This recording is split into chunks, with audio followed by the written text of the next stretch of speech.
Hello, everybody, and welcome back to a brand new episode of the 2021 Formula One My Driver Career Mode. Hope you're all having a great day today. Coming at you, we have the Dutch GP here in the Netherlands. Very excited for this one, although I found out very quickly that it's probably harder to pass at this track than it is Hungary, and that's saying quite a bit now here as we're getting ready for this Grand Prix weekend, fresh off of a nice stretch of Grand Prix for us now. Ever since we had that DNF in Austria due to a gearbox failure, we've been doing pretty good and putting up good fights against our teammate of Mick Schumacher. You saw in the last episode a nice last lap, last corner pass against Mick, and that took us really the whole race to complete that pass and get that opportunity to even have have a chance to make that pass on him there on that final lap. So it's back-to-back 13th place finishes coming into the Netherlands now. As after this race, I look at Italy, Russia, Singapore, a stretch of 3 races that I'm really looking forward to. Singapore, my favorite track to drive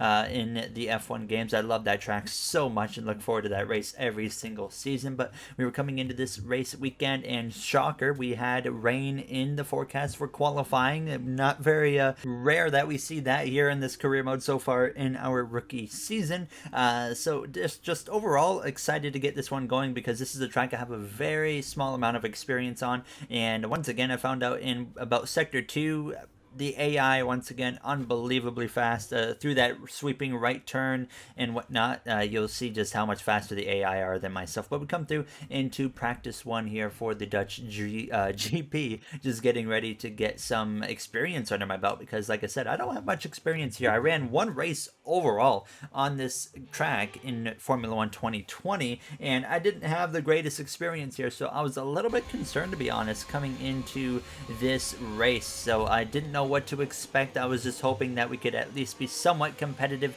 with our teammate of Mick Schumacher, but we came through starting with the race strategy program and found out that I felt like so far I had a pretty decent pace here in the car. Now, as you're going to see, we were doing a good job staying well above the target time basically now, and I didn't even need to use ERS in overtake mode to get above that target time. Usually that's what I end up having to do to stay comfortably above that time, but now of course using ERS down this long front straightaway, and we crossed the line there, and we're doing pretty well here against that goal time. So just getting these 3 laps that you really need under my belt here in the race strategy to kind of get a feel for everything, and definitely a big fan of just how unique this course is now. Obviously there's not a track like this on the schedule where you see some banking and whatnot, so it's very, very cool to see that represented here in Formula One now as we come through to end this first practice session. We were behind our teammate Mick Schumacher, but he was on the soft tire. My fastest lap was on the medium tire, so I didn't know how that was going to translate maybe a little bit later into these practices, and I accidentally did not do the little quick practice in practice 2, so we're actually going to see the true pace of this car in practice too. So we come through into our qualifying program, seeing what do we got for this race weekend. Do we have something competitive? Can we beat our teammate Mick Schumacher? Is he gonna have a faster car than us? I felt like though if he was going to be maybe in a weekend where he just blows us away, this is going to be the one. So I was really working hard to make sure we had the best car possible for this Grand Prix weekend, so we do not get blown out by our teammate of Mick Schumacher. Now, I made a mistake right there, but we were still well above our delta time, so it was looking really, really good. We came through to cross the line there with a 1:10.427, and unfortunately, it wasn't enough to beat Schumacher, who got us by about 0.4 of a second, so we still had a lot of work to do if you wanted to do anything against him in qualifying as well as the race. So we come through into free practice 3, doing just the little quick practice sessions here, simming through everything to try to get as many resource points as possible. Now, still lacking in the R&D part of the game, which is a little bit frustrating because I feel like we are consistently making upgrades after upgrade every single episode, and it's still just not quite enough to get where we want to be. And you can see episode after episode, though, that we're getting closer and closer, at least, because we're now stretching ourselves away from Williams. We don't consider Williams as much of a threat anymore, and now we're starting to become a threat to teams like Alpine as well as Alfa Romeo. We're at that point now we can compete with Alpine specifically, and I think you're going to see see that in today's episode as well. We can definitely put the fight to Esteban Ocon as well as Fernando Alonso. So we come through into qualifying one, and rain was on the way, as you see me greet our little our car engineer right there now, as like I said, rain was on the way here. And when I would get out to make my lap, so basically I come up to the monitor and I see, looking at that, I was like, oh my god, 5 minutes time, it's definitely going to be raining. So as soon as I went out to make my lap, immediately the rain was already coming down. And this is an opportunity for us because the track conditions are getting wetter and wetter by the second here in Q1. So I was just hoping that I could just get to the line before a majority of drivers, and that's exactly what would happen. It came down to who gets to the line first. It's not about setting an absolute just flying lap, it's just bringing the car around in one piece and setting a decent lap. We hit a 110.693, and that was all it took. We easily advanced into Q2 because of that, and you can see the lap times fell off drastically. Aston Martin and Sebastian Vettel didn't even bother putting a time in because they waited too long, and then the track got wet. So by the time it came into Q2, the track actually dried up. So the rain had already gone through. It was a very quick sell that moved through the track here now. So now obviously I knew I wasn't going to have the pace to get into the top 10 likely here, but just overall was happy to be at least in the top 15. And it was both Haas cars that advanced as well as we saw the Williams of George Russell advance. So I came through to complete my lap, and I wasn't going to run another one, but then I realized I was only about 3/10 out of the top 10. So I said, you know what, we're going to take a shot at it here and see if we can beat Esteban Ocon's time and advance into Q3. Just take a risk. It was very unlikely, and now you can see the clouds had kind of moved out. It was getting sunny here on the track, and we were setting a better lap time, and I knew it might actually get kind of close here, because now as we went down into the little chicane here in the sweeping left-hander heading down towards the penultimate turn and whatnot, we were now about 3/10 to the good. We crossed the line almost 4/10 to the good, but unfortunately it wasn't quite enough to advance into Q3, as we still end up P13 and didn't even beat Schumacher, but we were still within the same 10th of him. But Stroll got us by about half a second there for that 10th and final spot, as now we're going to get ready to go green here for the race as we send it over to David Croft and Anthony Davidson. Welcome along then to the North Sea coast and Zandvoort, 25 miles away from Amsterdam, and the host for today's Dutch Grand Prix. It's a race the great Jim Clark won on 4 occasions, leading for an astonishing total of 370 laps. Zandvoort circuit then, 14 corners, 10 to the right and 4 to the left, with plenty of steep camber and elevation changes to keep our drivers on their toes throughout the 2.6-mile lap. And watch out for cars making use of the DRS zone into turn 1 to try and overtake. A warm welcome to Anthony Davidson, who's beside me in the commentary box today. Why don't we discuss McLaren? What do you make of their performance so far this season? Well, the atmosphere within that team seems very positive at the moment. Everyone seems like they're in great spirits and having a lot of fun doing what they do, and that's definitely contributed to the performances we've seen. It's time to take a look at our starting grid for today's race. An immense lap from Lewis Hamilton yesterday puts him on pole position, and Valtteri Bottas will line up alongside. Considering the rest of the grid, we have Norris, Leclerc, Daniel Ricciardo and Verstappen, Sainz, Perez, Gasly and Lance Stroll, Mick Schumacher, Ocon, the rookie and Giovinazzi, Russell, Raikkonen, Nicholas Latifi and Sebastian Vettel. Tsunoda. They'll be starting further back after an earlier grid penalty, and Fernando Alonso rounds off the grid. Now, it's almost time for lights out, so let's go down to the track.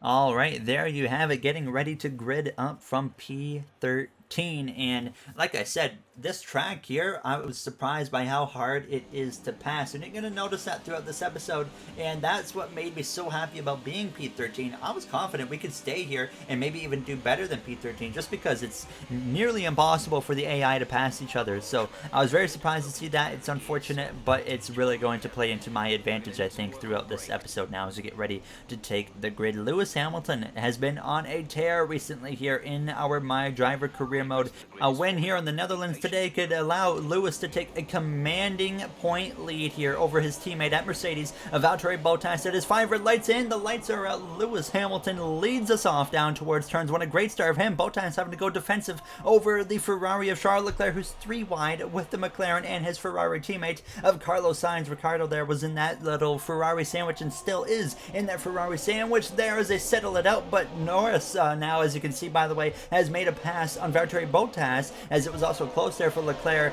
as well as the Australian of Daniel Ricciardo, as they nearly came together, and Sainz is now scrapping it out with Ricciardo as well, but Ricciardo comes out on top of that battle. Ferrari been a lot closer to the top of the R&D board lately here since that latest update in the game, so we know Ferrari has some serious speed. For myself, we started P13 and we're still P13 here during this first lap. Now a couple spots behind our teammate Schumacher, and you can see we lost a little bit of time there. It wasn't the greatest start now, as the tires, I didn't really warm them up like I needed to on that formation lap now, as I really need to get better at doing that, because that formation lap is really important for your race start when you do decide to do the formation lap, because you got to get those tires warmed up for the start of the race for it to take off properly and of course just grip up in the turns. And unfortunately I didn't have enough turn in into turns 1, 2, and 3 and whatnot there, so we lost a little bit of time, but we nonetheless held on to P13 and we're ahead of both the Alfa Romeos. And I mentioned how hard it was to pass, and I knew we were in good shape right here,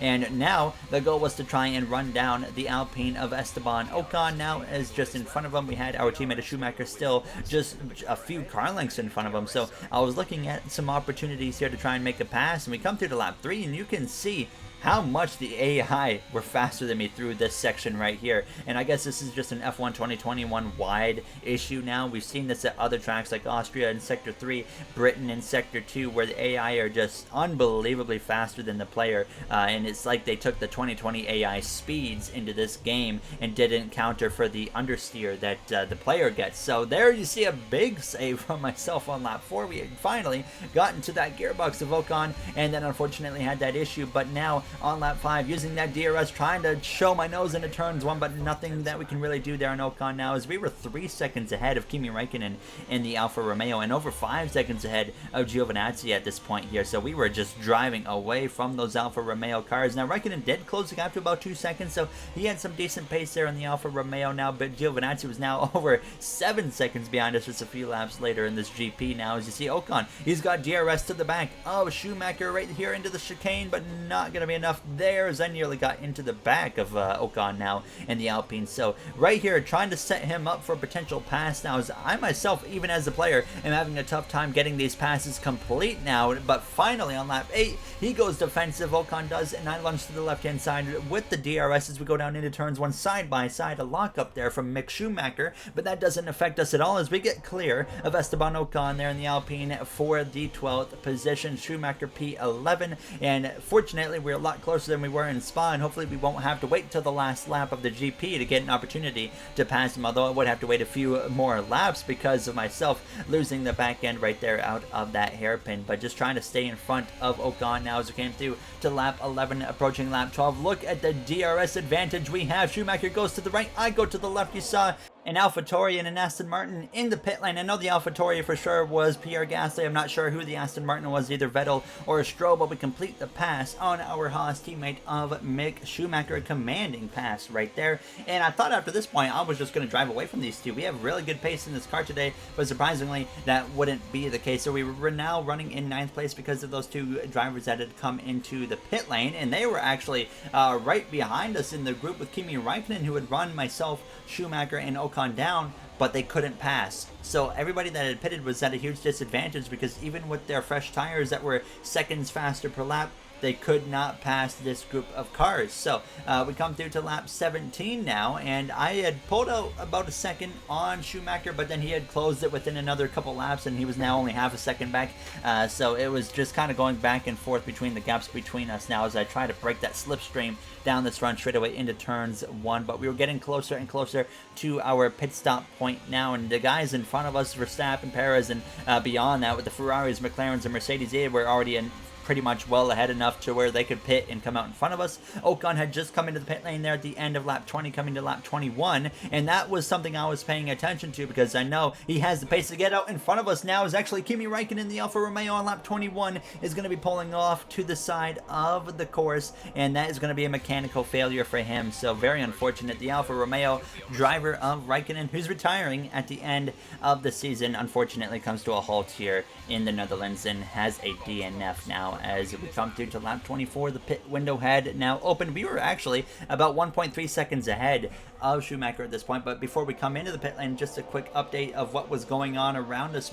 Lewis Hamilton was leading well over 4 seconds ahead of Valtteri Bottas, Lando P3, Ricciardo 4, so it was Mercedes 1-2, McLaren 3-4, Ferrari 5-6, and Red Bull 7-8 there with Verstappen and Perez. Verstappen yet to win a GP at about halfway point of this season. He has got a lot of work to do to step it up and put up the performance like he is in real life this season now, as you see Sebastian Vettel down there in the 15th position, not having a great day as he did start from last place. It was Stroll who pitted earlier. I'd completely forgotten about the fact that Vettel had started at the back of the grid now, as you see Russell and Latifi very far back. But now at the end of lap 24, I would come in to make my first and only pit stop, unfortunately, on the day. Like I had mentioned a few episodes ago, I like 2-stop races a lot more, and unfortunately most of them are 1-stops. Nothing we can do about that, but we put on the soft compound of tire and get ready to go back out here and rejoin. I actually forgot to turn off the pit limiter, so I gave up a little bit of time there, but that did not change the fact that Ocon was going to come out in front of us anyway. So you can see him quite a ways ahead there in the Alpine, about 2 seconds between himself and I. So I knew we had some work to do because we only had a little bit over 10 laps to go in this GP, coming to 11 laps to go this time around. So on lap 26 now, Mick Schumacher, he had made his pit stop. We had come out comfortably in front of him. So now it was just all focus on the back of Esteban Ocon. Can we run him down? We had closed in almost half a second on that opening lap, and by the time it came to lap 28 with DRS helping us, we had gotten right to the back gearbox of Esteban Ocon. So now it's just about pushing for that 11th position, and here we are down towards turns 1, trying to make a move, but you decided to think better of it now on lap 29 and not try and lunge up the inside right there. Congrats to Esteban, who just won his first GP in Hungary. Of course, in real life now, as we come through to lap 30, move up the right hand side of Ocon into turns 1. We get a little bit sideways. We use the curbs there, and now he's going to fight back to our left hand side. A mega scrap right here with the Alpine driver. We knew we could put the fight to this team, and we are proving that here today in the Netherlands. Now switchback on Ocon now as he got us out of the hairpin, but we got sideways, nearly made contact with his left rear tire now, as this is a dangerous part of the track. You do not want to go side by side through here. I back out of it. I couldn't put the fight to Ocon anymore. He holds on to that 11th position, but what a scrap that was there for a good quarter of the lap, or nearly half the lap or so, as Schumacher gets brought into the fight as well after that mega scrap between myself and the Alpine veteran. So now just trying to settle down, focus in, and get DRS again on the front straightaway, and that would happen at the end of lap 30. We were right on the gearbox of Ocon, and once again, we dive to the right-hand side with the DRS advantage, and this time into turns 1, it goes a lot better. We get clear right there of Ocon. I go very deep into turns 1, and that almost allowed Ocon to fight back there up the right-hand side. I leave him the space just in case he goes for it. Fortunately, though, we stay ahead, and finally, we can just kind of settle down and try to drive away from the Alpine of Ocon, and that's exactly what would happen. We would come through now approaching lap 33, over a second ahead, and it helped that Lewis Hamilton was coming through with the blue flags. Now they were within a second still without Hamilton coming through, but we would let him by into turns 1. Honestly didn't think we were going to get lapped this GP, but no, they were setting an unbelievable pace there in the Mercedes. So now coming through to the final lap of the Netherlands, or the Dutch GP here, into turns 1 for the final time. Unbelievable performance that felt like it was from us, and unfortunately it looks like we're going to come up 1 spot short of a top 10, so that was unfortunate. I was honestly hoping somebody in front of us was going to have some type of mechanical failure, because I really wanted at least a point out of this performance. I felt like we really stepped up today now, as Mick Schumacher once again had a great performance all weekend long. He had more pace than us all weekend long, but it came down to the race, and we found something there that was a little bit faster faster than him. Obviously, he was not far off whatsoever now, as he's still within 4 seconds as we have the blue flag behind from Valtteri Bottas now. I didn't plan on giving him this, or letting him go, because we were so close to the finish and he wasn't very close to us yet now. But it's Lewis Hamilton who started on pole, had a commanding start, a commanding race, and now it's about to come to a commanding finish as Lewis Hamilton once again an unbelievable performance and is going to take a commanding point lead here as he wins in the Netherlands. Now Valtteri Bottas, he's going to have to settle for second place now, as he's going to come across the line just behind myself, as we have a strong 11th place finish here in the Netherlands. Thank goodness it was hard to pass, because we definitely wouldn't have finished 11th at a normal track where passing isn't an issue, as Yuki Tsunoda, the rookie for AlphaTauri, gets driver of the day, as we have some post-race celebrations here for Lewis Hamilton as well as Valtteri Bottas. A difficult race then on a circuit that demands complete concentration, but they've persevered to take the win here today.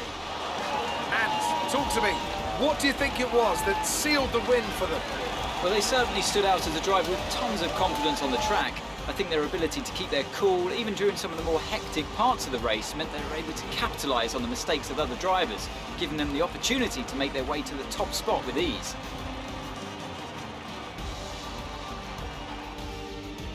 And I can see the drivers starting to approach the podium for the victory celebrations.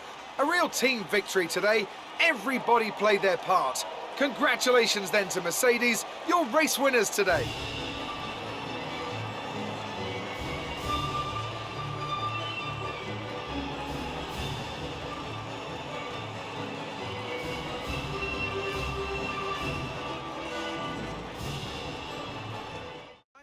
I really didn't think Lewis Hamilton was going to come out of nowhere and go on this charge towards the mid-season, but we still have a lot of racing to go at. Another half season, really, so anything can happen here, but McLaren, they definitely need to step it up, find something if they are going to put the fight to that Mercedes team before the season comes to a close now. So hopefully they can do that. I don't want a Mercedes runaway, but it's going to be very, very tough. So, of course, we got to check out the point standings after this GP, and there's actually something that's even larger than any of the points going on, and that is simply the fact that we have our contract coming up at the end of this race weekend. So in the next episode, I'm going to show you guys what we do. We could re-sign with Haas. We could actually completely switch teams. So I doubt that's going to happen. I think we're just going to remain with Haas. It would seem to make more sense to do that. But there you see the rest of the order there. Raikkonen, the only DNF. It's not very often this season where we only have one driver DNF from a race. But now Hamilton with a 23-point lead over Valtteri Bottas now. And you see Verstappen 46 below. So he's got a lot of work to do, as now Mercedes has nearly a 100-point lead in the constructor standings there. As you see, we will negotiate a new contract at the start of the next episode. Hopefully it'll go well. Our market value has increased quite a bit since the start of our F1 career. Now is it's just over 2 million, still about $500,000 below what Schumacher's is, but definitely getting higher and higher here as the season goes on, and hopefully by the end of the season we can get it to at least that 2.5 million that Schumacher's at, maybe even 3 million. But as always, if you guys enjoyed this episode, you know what to do. I'd like to thank you all for taking the time out of your day to watch this one. We've got some more R&D improvements coming in the next episode, hopefully, and that will be big help to us. But I would like to say thank you to the Going Racing members, of course, of MJ, Joseph 9001, Timothy Arline, Bubba Jr., Brett Durward, Dark Gengar Gaming, AJ Vasura, Russell Dixon, Kenneth Barnett, Dana9302, Speed Demon 341, as well as Illinois Diecast. I appreciate you guys' support so much, and I'll see you guys in the next one. Have a great day, everybody.